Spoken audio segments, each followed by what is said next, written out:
Hey folks, welcome back to the channel where we would talk about police interactions to make sure you know your rights as a citizen and also understand the legal rules for filming in public.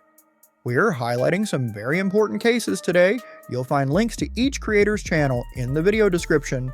Be sure to subscribe to them, watch their others' videos, and don't forget to subscribe to mine as well. Now let's jump into our first video and we'll talk more later. The joke touchy-feely. Yeah, like elementary school. Elementary school. There's a UFC fighter. His last name is Feely, and that's what he goes by, touchy-feely. Yeah. Sometimes cops act like they're in elementary school too. I've seen that a lot. Yeah, true. And then how many guys do you hear about that do something inappropriate or they get mad and they use the curse word? Right? How often does that happen? You mean law enforcement officer or the people? How many people get in the news or you hear about a cop that got upset and yelled at somebody? Or, you mean being discourteous? The word that actually gets cops in trouble when you put it on the complaint? It's a little bit of trouble, right? But how many times do you hear about that? I mean, a lot. Yeah. A lot. A lot. Like how many times? What's a lot to you? Every single day, a new video. Every single day, new video from the whole nation. The entire nation. Right? So it's probably, what percentage of interactions do you think turn out with a negative turnout that you hear about? What do you think the percentage is? It's going to be extremely low. Extremely low. I probably contacted 50 people today, including... You take anyone to jail today? No. No? No. Those are good statistics. Not really. Maybe I missed a crime. Well, I mean, yeah, for law enforcement, it's not good statistics, but at the same time, yeah. Right. Why do you think I take somebody to jail for? Can I ask you a question now? Sure, go ahead. All right. I'm just saying, because you're saying all these things. Right. But it doesn't seem like they're very well thought through. Okay. Fair enough. Yeah. Fair enough, right? I ask every law enforcement officer this one question, and I'm finding a pattern here. There are 5 fundamental freedoms within the First Amendment. This is not an opinion. It's part of your job to know this. What are they? This is a loaded question. No. It's so simple, bro. Which ones? Tell me which ones. The 5 fundamental freedoms of the First Amendment. What are they? What are they? I don't know. Tell me. You tell me. Bro, that's part of your job. You swore an oath to that. Bro. I told you it's a loaded question. You see what I'm saying? It's not a loaded question. Of course it is. You know, folks, stories like this make you stop and think about the role of law enforcement in our society. Police officers are supposed to protect the law and serve as role models in the community. But when they're the ones breaking the rules, it shakes people's trust in the whole system. That's why holding them accountable is so important. Recording and keeping an eye on what they're doing isn't just a right, it's a way to make sure they're doing their job the right way. This incident also brings up a big issue: police training. If officers aren't prepared to handle tough situations without jumping to force or making rash decisions, that's a problem. When an officer can't explain their actions, it makes you wonder if they were trained well enough to handle the moment. Better training could help prevent situations like this, making sure officers are ready to deal with challenges calmly and fairly. Another thing that stands out is how important it is for regular people to know their rights. In this case, the individuals involved asked the right questions and made it clear they were documenting everything. That's smart. Knowing you have the right to ask for explanations and stand your ground politely can go a long way in stopping things from getting worse. It's all about staying calm, informed, and assertive. What do you think about how the officer handled things? Drop your thoughts in the comments. If this video helped you learn something, give it a thumbs up and subscribe for more content like this, and don't forget to support the person who stood up for their rights. You can find the links in the description. Thanks for watching, and let's keep the conversation going about accountability and fairness. This has been fun. This has been fun. Yeah, I appreciate it. You just walk away. Look, you walk away and then I walk away. No. Okay, You well. walk away, then I walk away. Nope. Hey, no, we can walk the pig around the bank. You can. You are able to use the passageway to pass. And I'm passing. The only reason I'm stopped is because you come out to talk to me. You were stopped when I came here. Yeah, I was walking back and forth taking pictures. Look, passing. They asked you not to do that. They own everything. They asked me. They don't own this gutter. Everything up the road. They maintain. They maintain. The city just so happens to be the one that builds it. This has to have a public passage. Yes, it's for public use. It's for public use. And you can't. Passing. And if you were to say, I don't want you walking past here because of your camera, that'd be discrimination. So you're telling me that it's legal to discriminate here? What? Yes. No. They're saying the only reason they don't want me here is because my camera, right? They found your activity suspicious of reporting A camera. I'm taking pictures of everything here. Hey, and they do this every time someone reports any bank. This is ridiculous. This is insane, No, where people get I just went judged past and go home, and they plenty get of banks. fucked It's up on because their you way built your house out of glass. You're out here complaining to me. home. That's not the point. The Yeah, point is, all the other banks didn't have a problem that were made of brick. guys, come on, level with me. Guys. I am. Walk away and I'll walk away. You're not leveling with me. Walk away and I'll walk away. All right, man. Because you're not going to make me leave here. No, I'll give you a chance. You walk away, you go back in this building. I'll hang up. I'll Just, head out.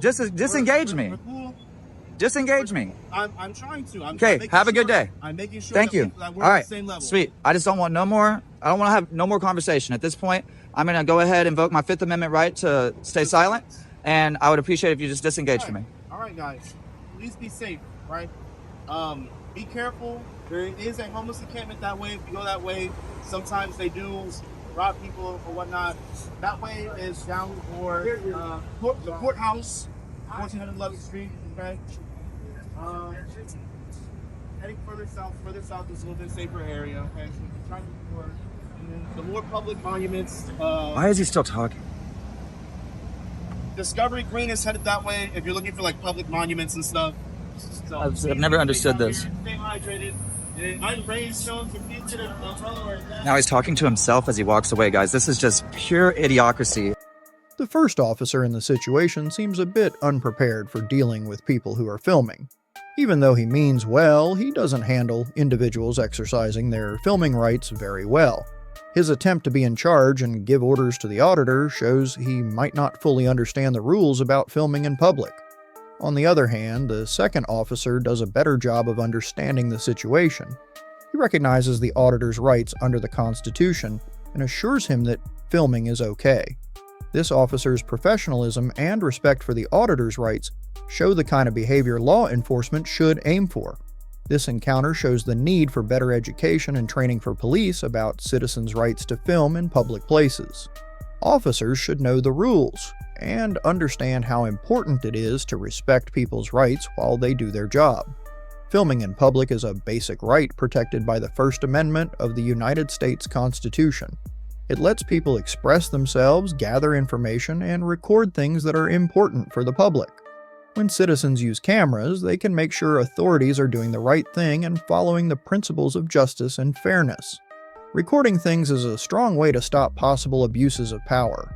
When law enforcement officers know they're being recorded, they're more likely to follow the rules and respect people's rights.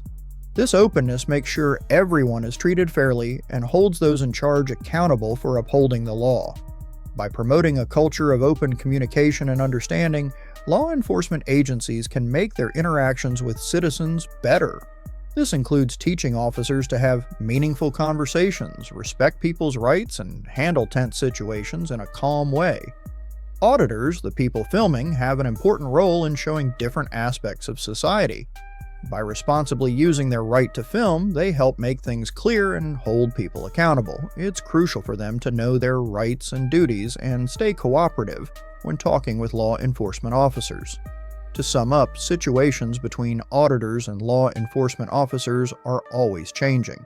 Some officers might not know enough or handle things well, while others do a better job and respect citizens' rights. Education and training for police can make a big difference in making interactions positive. Likewise, auditors acting responsibly and cooperatively can make society more productive and transparent. Y'all know. Say what? I didn't hear you. What was that, ma'am? Can you repeat yourself? How are you, sir? You're like Name and badge number? You're bothering me. Oh, are we? The people are bothering. Has my information. Look how she's The kicking the bow tie. door Look at out. what this Are you stupid okay? ugly bitch is doing. Don't. Hey, why would you do that? Hey, why would you do that? What car number is that? 13. What's the license plate number? I got it. 6451. Wow, did you see that? Whoa, dude. See how she was kicking the door? Try to hit him with the door. Like, This whole sidewalk situation really shows how tricky it can be to balance personal rights with keeping things chill in public spaces. Sidewalks are for everyone. Walking, talking, even speaking your mind. But when someone stands their ground, saying they're exercising their First Amendment rights and the cops step in, things get messy. Yeah, the Constitution lets us gather and speak freely in places like sidewalks, but it's not a free-for-all. There are rules, like not blocking the way or causing chaos. Now the big question, was it fair for the cops to ask them to leave? Trespassing usually means you're on private property without permission. A public sidewalk? Totally different story. Unless this person was breaking a law, like stopping traffic or being disruptive. Just standing there shouldn't count as trespassing. Here's the thing about police in these situations. They're supposed to keep the peace and respect your rights. That's a tough line to walk. Courts have said police can only kick you out of a public space if there's a real immediate problem, like a safety risk or illegal behavior. If none of that's happening, telling someone to leave a sidewalk feels like overreach. At the end of the day, this is about figuring out where personal freedoms meet public rules. It's not always clear-cut, but knowing your rights makes it easier to handle moments like this if they ever happen to you.